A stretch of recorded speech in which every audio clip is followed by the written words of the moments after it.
Across Thailand's media landscape, cybercrime and sedition laws created by the former military junta government continue to stifle criticism. Outspoken journalists from agencies including CalSOT summoned and interrogated by the army for attitude adjustment, a disturbing move that some worry is the new norm.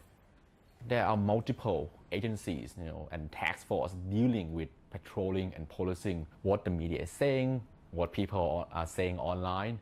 Thai authorities have a very long history and very a long-standing culture of patrolling and making sure that the people will say what can be said within the boundaries.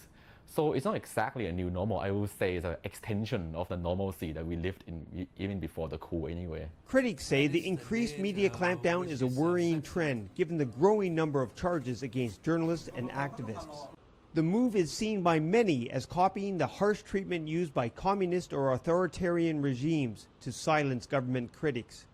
Under military rule of the NCPO, Thailand seemed to have adopted the Chinese model of media control, the manipulation of news reporting, turning media from being a watchdog of government performance and wrongdoings. They have been downgraded into lapdogs of the junta. There is a deep political divide in Thailand, often reflected in the coverage of news and policies that shape the country. Voice TV, owned by the family of former Prime Minister Thaksin Shinawatra, was shut down for 2 days during the recent election for criticizing the military.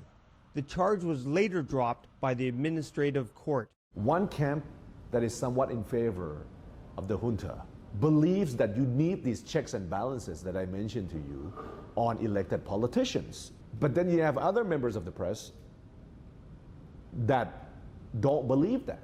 And they believe that these checks and balances are themselves, in and of themselves, obstacles to a democracy. The newly elected government refused a VOA request for comment about its press policies or press freedom in Thailand. In the meantime, questions remain among Thai journalists whether they will be able to freely do their jobs. Steve Sandford for VOA News, Bangkok, Thailand.